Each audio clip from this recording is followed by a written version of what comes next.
Back to Reflect, we are twins who make reviews and commentary about movies. Now, let's imagine you're making dinner for your family, listening to music at the same time, when four men breaks into your house, killing your entire family, but you're the sole survivor. This is the beginning of the movie The Reading on BET Plus, actually the first film of the year on our channel. The movie starts with Emma, played by actor Monique. She had a husband, one young son, and a teenage daughter, who all died in a home invasion. We learned that the robbery was robbers were stealing diamonds from Emma's husband. A year has passed since the robbery, so Emma decided to write a book detailing the murder of her family. Well, she wrote the book within that year. Emma's daughter was smothered with a pillow, her son was drowned in a tub, and her husband was shot. Because of the book, she became a famous author and she did several TV interviews. During the robbery, Emma did sustain some injuries, but her throat was cut, so her speech was slow. Two of her fingers chopped off, and she walks with a cane now. Let's talk about the other leading characters in this movie. We get introduced to Skye, who we learn is a psychic. She lives with her mother, and Skye works with several of her friends.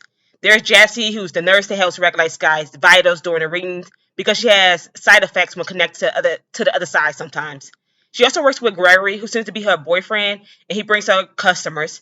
The last on the team is Randy, who videotapes her sessions. We do get to see Skye's abilities in actions. She meets with a client who wants to connect with his mother, who passed away. She told him that his mother wants him to use his inheritance to donate to a charity. At first, when they showed this scene, I thought she was faking the reading, but then we hear like a small voice talking. I'm like, okay, she's legit psychic. But of course, most of her customers think she's faking it, like most psychics. I feel like today. The next thing we see in this guy meet up with Greg, and she tells him the reading she had conducted was too much for her body, and the space between herself and the person she connected with was too close. So basically, the dead person she connected with. If the dead person touches her, the person will have the ability to possess her. So she tells him she doesn't want to do it anymore. And I'm like, I don't blame her. Like, I ain't finna try to have no dead person possess my body. He, of course, tries to convince her to stay, at least for the money to get paid. After this conversation, we learn about her home life with her mother. Skye tries to help the mother with the bills, but the mother refuses and tells her, I got these bills. The mother also says she has someone tonight that will bring her some money, and Skye starts to look worried. I'm like, yeah, where you get this money from? The next day, Greg and the rest of the group meet at a coffee shop. He tells Skye about a potential client who happens to be Emma from the beginning of the movie. Emma PR hired a team to speak to her dead family. The PR is Emma's sister-in-law named Ashley, and she hires them because she believes the psychic reading will help with Emma's book sales.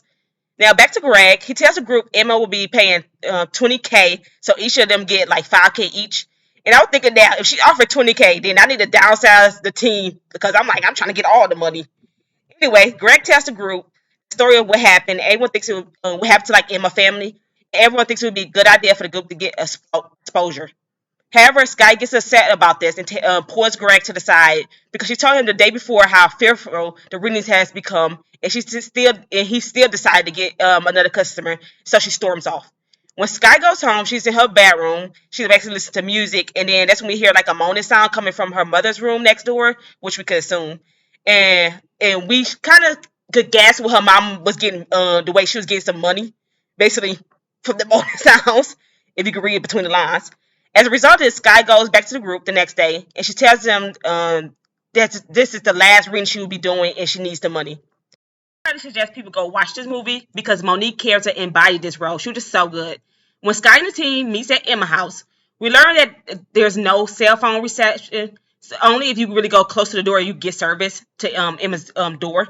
So Emma eventually comes down to the stairs, going very slow and limping due to her injuries.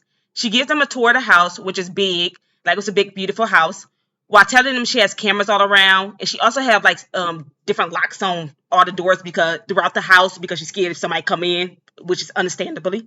She takes them to the kitchen table to start the reading. Skye tells Emma to repeat the names of her kids and husband 3 times. As Emma repeats the names, Skye goes into a trance, and she tells Emma some information about the family, such as the song that Emma sings to her, Emma's favorite color, and other things that piques Emma's interest. We also hear voice noises coming from the other room. Emma stops the reading and goes talk with Ashley in the next room. Ashley tells her that most of the stuff Skye was saying was information she told Skye. I just want to say I'm giving a very brief description of this scenes, so make sure you go watch the movie. While Emma was with Ashley, we see Skye discuss with the group whether she should stay and offer some more detail in the reading. Greg seems concerned, but Skye wants to continue because she feels bad for Emma and she feels the reading is far more than just about the money. Skye's forehead starts to show veins, and we hear more voices, and her eyes roll back. At this point, we can guess that Skye is being possessed. The youngest kid starts singing a song that Emma never told anyone. The next possession is from the daughter's. She was texting in her room late at night, which Skye reads out loud. And the last person who possessed her is Emma's husband, and we learn he was losing money, so they was eventually gonna go broke. While Skye is in this trance, the team freaks out because Skye's vitals are not good. She was being monitored by Jessie, who I mentioned earlier is the nurse. So Greg wants to wake her up from the trance. He's advised not to do that because it could cause more health problems for Skye. When Skye finally comes out the trance, they all want to leave, but Emma locks all the doors and brings out a gun. And I'm like, dun dun, stuff about to go down. When in the movie, I'm like, hold up, what is going on? Why did Emma whole demeanor change? Emma tells Skye to let the group know why they can't leave, and she tells them Emma killed her entire family. My mom was so blown at this moment, I was not expecting their response. They show in the movie the flashback of Emma killing her kids and her husband, as well as purposely giving herself those injuries. Emma became more sinister and demonic in my opinion. During the scene, her speech became more clearer, and she was no longer limping. Emma ended up shooting Ashley, who is her sister-in-law. The rest of the team seeing this ran, trying to escape from the house.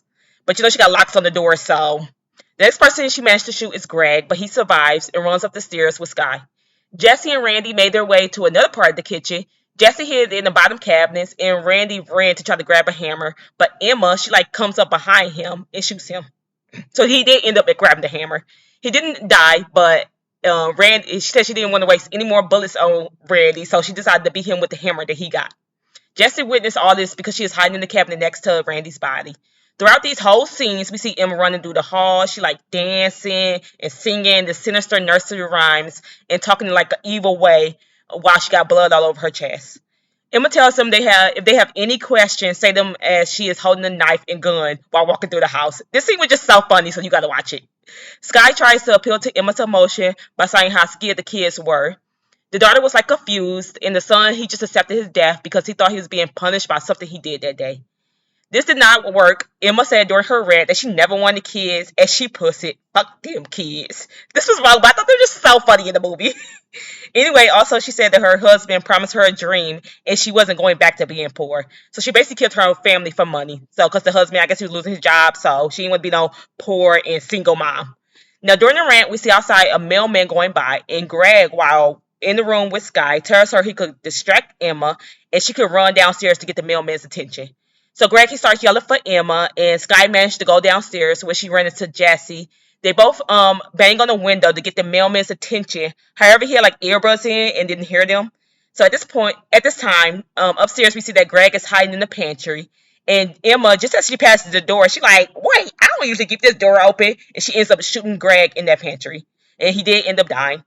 Skye and Jessie run upstairs, and Emma continues to rant at this point. But she sits at the bottom of the stairs just waiting for Jessie and Skye to come down. And they eventually do come down. A fight happens, and Jessie ends up dying, leaving Skye, who runs upstairs and where she finds a bullet underneath one of the beds. Emma finds Skye, they fight, and Skye tells her she's going to be alone forever because she chose money over her family. During the fight, the gun Emma was holding earlier is out of the view of Emma, but Skye sees it and grabs the gun. Emma tells her there's no bullets in the gun, but when she clicked the first time, a bullet doesn't come out. However, when she clicked the second time, a bullet did come out, the bullet that she found underneath the bed, Skye. It ended up shooting Emma. Then the movie ends with a voice saying, so how did you get out? After the credits, we see Skye being interviewed by the same woman that interviewed Emma in the beginning for her book, saying it was Skye who was saying that she figured out the security codes of the house.